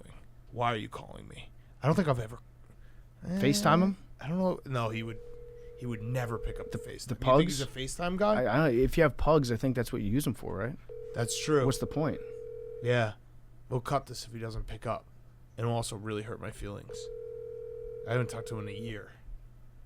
When was the last time we had him on? It was about a year ago, I think. This is going to hurt my feelings. He's probably mad that Billy didn't All put right, together we'll his cut that. Dan Haren We'll for cut the that. Hall of We'll Fame. cut that. Yes, true. He probably- Leave that yeah, in. he's Leave probably Dan Haren. excommunicated Everyone us. tweet Dan Haren and say, why didn't you pick up? I think you can do it, Hank, based on bodybuilding.com, baseballfever.com, and Ask Jeeves. And Quora. Yeah. I think we found a loophole. I don't know why they would do it. That's probably the more There's got to be like. I'm trying to think of a scenario. Well, if you had like a lefty come up and you're like, hey, we're going to do a lefty specialist for one at bat and then bring him back in. But you can't do a one at bat lefty specialist anymore. That's right. All right, well, baseball should let that happen just so the Angels could do it, just so Tim Kirchner could get reach nirvana. I'm also loving Tony La Russa in this game right now because you know that Tony has had a few pops. He's got a nip underneath that mask for sure. Yes, like Andy Reid's barbecue rib. He's just got like the airplane bottle of Jack Daniels strapped in there. Oh yeah, look at that mask thing. Is huge. He's got a Camelback of Absolute vodka. Do you think he has like a race simulator in the dugout just so he can, simulate getting behind the wheel? Oh, I thought you were going in a different direction with the race simulator thing. No. I do think he's got a tanning bed and a hair dye guy back there because he pulled a major Colin Cowherd, Skip Bayless. He came back in the league. They're like, you're going to say that I'm old? Well, guess what? I'm going to come back with sandy blonde hair. Yes. Not the same La Russa. So speaking of Skip, we'll go to our Kings Stay Kings. After that game on Saturday night, which was incredible, Skip Bayless, Kings Stay Kings, says, no idea how you can call that an all-time great college basketball game when it was won by a lucky shot. Unreal. Mm-hmm. He really is the best at being like, what does everyone like? Let me go the opposite. Well, because he thinks that if he likes what everybody likes, then he's a casual. Like Skip has figured out the key to having a long, successful career as being Skip Bayless, and that is he is fully 100% comfortable with every single person in the world except for Ernestine hating him. And as long as he's got Ernestine at the end of the day, as long as he's got a nice warm bed with Ernestine in the adjacent bedroom, unless it's a Saturday night, he is the happiest person on earth. Skip Bayless's brain should be studied just because he truly does not care that everyone hates him. Yeah. And I think he might be the only person on earth that actually feels that way. Yes. No shame whatsoever. I know that giving him attention is the wrong thing to do, but I just said at 1 a.m, I just tweeted, fuck you, Skip Bayless. It's just sometimes fun to just say, fuck you. And one of our listeners responded, which I should have gone with this one. How about you go microwave your dick, Skip? That was good. So that was good. Yeah. Did you see the most recent post that he put up on Instagram where he was shirtless? He does it all the time. The rules in Skip Bayless's house are bonk. What? Me? Yeah, you're right. I'll take that bonk. He comes home. Hey, did you see shirtless Skip Bayless? He comes home and he says the rules in my house are Ernestine makes me strip the second I walk into the door so she can put all my clothes in the wash and dryer. It's just a picture of nude Skip Bayless. And he's got a chain around his neck, and his chain says Skip on it. Oh, God. He's actually, the more I talk about him, he's got it all figured out. Yeah, he does. All right, we have a Stay Woke for the pro day that you had, PFT. Yeah, I've been noticing that every single player is running faster than everyone thought that they would. So, Justin Fields ran, a 4.35, 4.4. Kyle Pitts, I think, also ran a 4.4. We're Kyle Pitts guys on this podcast. I think that the major programs out there are making a section of their practice fields where the hash marks are slightly closer together. So the place where they have them run the 40-yard dashes at their own pro days, it's actually slightly less than 40 yards, which would make them time out better and then have pro scouts draft them higher, which in turn would increase recruiting in the future. Billy's looking at me like, holy shit. No, he just blew my mind. What do you think, Billy? Are you in on it, or are you going to say, well, actually, this is how they do We just got to day. wait till the combine. Well, there isn't. There's not the combine should have taken place a month ago, and it didn't. So it's pretty much a this year thing, because this year is the They're not doing a combine? No. This is the year. This is the first year they really aren't doing a combine. Well, I guess last year they did the combine. This is the first year they're not doing a combine. So this would be the year to get away with it. To get away with it. But in the future, you're going to have players probably not go to the combine as much. Yeah. Be like, you can come to my pro day, check it out. And honestly, it's a smart. If they're not doing it, they should be doing it. Yeah, shame on them. Shame on you for not standing up for your players. I also think what they should do is they should take weights that say 45 pounds on the side of them and make them 35 pounds. Yeah. And then just be able to break all the records when it comes to the bench press. Well, you know what the trick is? You always max out with the old rusty plates. Why is that? Because they're like a little bit lighter. Oh, because, because of gravity. Yeah. Are you sad because it just dawned on you right now that you actually didn't get an invite to this year's combine? You were still waiting for the possibility. I just thought that it would be in the Yeah. mail. I've just been You waiting. you were shocked that the combine Yeah. hadn't happened already, or wasn't. I thought it was would be a about to bigger happen. deal if they canceled it. Yeah, it was. Mm-hmm. It was a pretty big deal. It was a pretty big deal. Yeah. You were busy at the time. Just didn't get it. It didn't come across your desk. You were busy. Your chickens were dying. By the You way, had more did important things. You know that we should be rooting for Jalen Suggs because he's a football guy first. He was offered a scholarship by Urban Meyer, so his character checks out. And he's Terrell's cousin. Mm-hmm. Is that true? Whoa. Yeah, he's Terrell Suggs' cousin. Oh, That's awesome. I didn't know that. What about this? The idea. Are you sure? Niece or nephew? What? Probably not niece. I don't. Yeah. I'm gonna guess nephew if it's one of the two. Yeah. Shot in the Those dark. are easy to confuse. What? Jimmy's and Joe's more important than X's and another X chromosome. His Suggs' father is Larry Suggs, who's second cousins with former Ravens. okay, linebacker so Dan that's Suggs. not. They're related. The Suggs is really. He's a cousin of Eddie Jones. That's bigger. A first cousin of Eddie Jones, maybe. So his Suggs' second cousin is NFL second cousin. Got it. What do you think about this idea, Big Cat? Yeah. Going along with the gym that has the fake heavy weights. Mm-hmm. What if you set up a gym that was strictly for influencers on Instagram, and then but it had like all these weights that were seriously like half as heavy as they said they were on the side, and then you could show people working out and people would be like, damn, that dude's strong as hell, look at all the weight that he's lifting. And then you just charge people money to go work out in this fake gym. I feel like that would be like we could make some serious money. Yeah. They do that all the time with fake weights on like Instagram. I don't know how this isn't something that was in every broadcast, like Clayton Kershaw and Matt Stafford, but as a youth football player, he played center on offense, and his quarterback was Joe Mauer. Terrell Suggs. I knew that Joe Mauer was like Mr. Football in Minnesota. I didn't know that. Yeah. That is crazy. Did Yeah. you know that Jalen Suggs went to the same high school as Paige Bucher? Did not know that. Yeah, that's crazy. They were Powerhouse. friends. Crazy. Imagine if they got married and had kids. Whoa. That's crazy. That kid would be a bucket. Yeah, It would a literally be a walking bucket. bucket. Yeah, exactly. Where are we? I was just talking about my pie in the sky idea for the gym. I like your the idea. gymfluencer. Yeah. Like people would pay a couple $100 to be a member of that gym. I had an idea. I was driving back from Philly last night, like at 1 a.m, and I don't have any friends on the West Coast besides Rosillo, so I was calling him to catch up with him. Titus? Titus, but he was in Indiana, so no, not true. Spencer Hawes too. Fuck. But the idea is, so you know how they have like camps for like what was the camp you went to? The Manning Passing Academy. No. Joe Namath football camp? Okay, Joe Namath football camp. I was pretty close. We should create a crafty camp where we teach kids who are like clearly not going to be great athletes how to do just enough to get by. So it's like be able to shoot like a baseline, like a bank shot from like the baseline extended.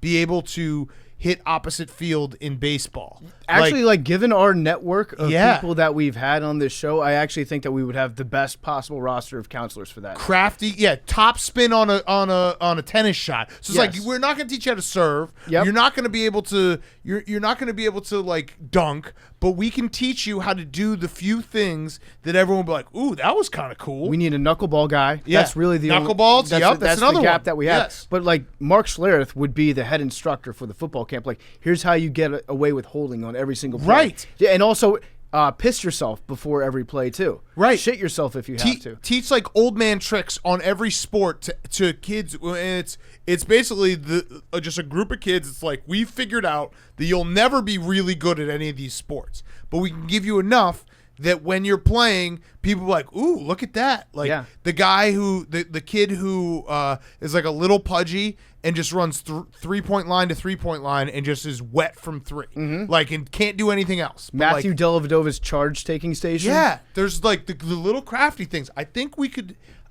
create a camp to do this because they don't have those camps. They have the Hasselback has a camp, and Manning, and Joe Namath camp, and all these Elite 11 and all this shit. They always have the camps for the incredible athletes. Where's the camp for the average Joe who just wants to be able to play a little rec sports in their mid-20s and have people respect their game? Yeah, the Blake Bortles Handoff Mastering Academy. Yeah, there's all these things that we could get people to like get to a certain point where it's like, we're going to give you the tools that you won't embarrass yourself when you're playing intramural sports in college. I actually think it's a pretty good idea. Yeah. And if we incorporate the shorter together hash marks, we could probably get some of those kids college scholarships. Yes, If we exactly. just Get cheat their on it. speed up. Yeah. I think we just solved all the problems. All right. Last up, we had hurt or injured the MMA fighter who lost his finger. I'm going to say hurt on this one. I'm going to say... Because once you don't... In the ring? Yeah, his finger came off, fell off. into his own glove during a fight. Yeah. And they looked for the finger, and they're like, where's the finger? You're missing it. It's got to be around or somewhere. It got lodged in between his glove and his hand. It was just the bone sticking out. But then they reattached it, and he tweeted out all good, which that was an all-time tweet. What if it was your thumb, and you're getting stretchered out of the ring, you're trying to give the thumbs up, and you're like, ah, shit, this catch-22. Yeah, this sucks. But what if you're an MMA fighter, because he tried to continue, you can't, first of all, you can't break your finger anymore once it's been John Bobbited. Second, you can't poke the other guy in the eye. It's less of them to grab, and if you had no fingers, you'd just be wildly throwing punches and not worry about fists. Yeah, not worry about breaking anything. Billy is our fighter. I honestly, you can fight without a thumb. I think the fight ended once they found out he didn't have a finger. Did he want to keep fighting? No. Yes, he went out there and fought the second round. Yeah, and dude. And then they noticed in the second round, the ref was like, "Wait, something's not adding up with this guy." Oh yeah, I thought it was in missing a between finger. rounds. I think he came out for the second round. Okay. After he lost it in the first round. Let the boys Crazy. play. Yeah, let him What play. the fuck? Crazy. Fucking crazy. Look at this, Hank. If the guy's willing to go out without a finger, I'm good. Can you Let me see see it? it, Big Yeah. Cat. It's gross. Whoa! You see that? Mm-hmm. It's fucking gross, It dude. looks like Chubbs' hand. Ugh. that's a warrior right there. That is Yeah, a war mode. Yeah. That's war mode. You're actually soft. Oh, Billy. Dan I Haren's know. calling back. Like being like, I would die, but not saying like I'm willing to lose my hand. All right, here we Yeah. go.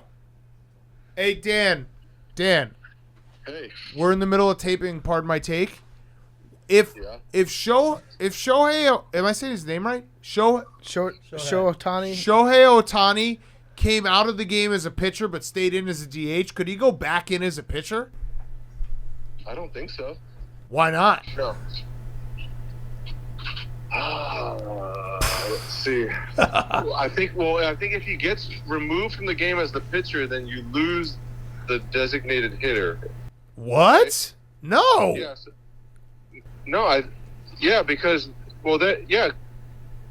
then when, say, if he comes out of the game and a reliever comes in, the reliever's got a hit, right? No, because he's in the AL.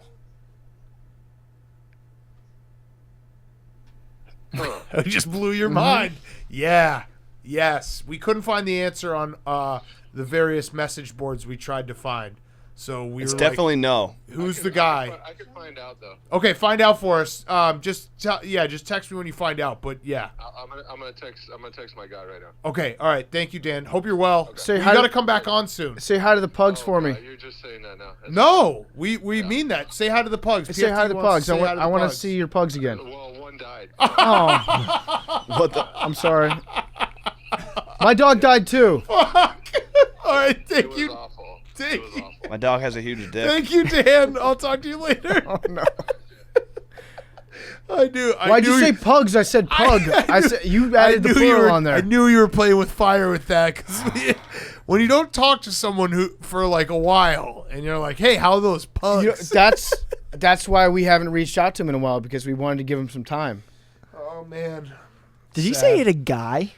Yeah, no, he's got probably a rules guy. You got to have a guy. I'm really That's sad about Dan's awesome. pug. So everyone, if you tweeted at Dan being like, "Hey, why didn't you pick up?" Now, please tweet at him being like, "Sorry about your pug, dude." I feel sad. Yeah, I do too. Oh yeah, also Lincoln Riley's terrible at cooking brisket. It was a very funny picture of Lincoln Riley's brisket. It was insane. It was medium rare plus. There's nothing better than people who post pictures of their food and they think they nailed it. There are two things you should never post online. Well, probably more than that. But the two that come to mind is always your meat. Don't post any picture of meat, and then don't post your thumb because your thumbs always look bad. No one's thumb has ever looked good. Everyone's like, dude, what the fuck is wrong with your thumb? It's always a picture of a guy with a normal thumb, but it looks weird on camera. With this one, you know what you should have done? Just if you're gonna post a picture, fucked up thumbs. I got normal thumbs. Let me just get out ahead of this. I have chode thumbs. Yeah, no, just when people see a thumb on picture, it looks weird no matter whose thumb it is. But if you're going to post a picture of something that you cooked, like meat, just post it in black and white, and that everyone will get mad at you for that. Be like, I can't tell if this is good or not, and it's driving me insane because I want to judge you. Yes. No, you're right. The thumb thing is actually spot on. I don't think I have weird thumbs, but thanks, Big Cat. What? For texting us the picture. Well, I didn't know if you wanted to put it in the show. Okay, yeah, I'll put the picture in right here. Okay. Just, dude, I don't know. Just with tell NFTs us and shit. You can put everything in there. Tell us if you think the guy with no finger has a weird thumb. Yeah, dude. Oh, gross, dude. You're missing your finger, but let's talk about your thumb for a dude, what second. the fuck is wrong with your hand? All right. That is our show. All right. 8. I gotta put these back in. 32. Going with 12 and 8. 47 are out. 99. 18. 32. Show me 8. Dogs can get vasectomies as an alternate treatment for neutering. 23. Ooh, MJ. All right. See everyone Wednesday. Love you guys. Another first timer.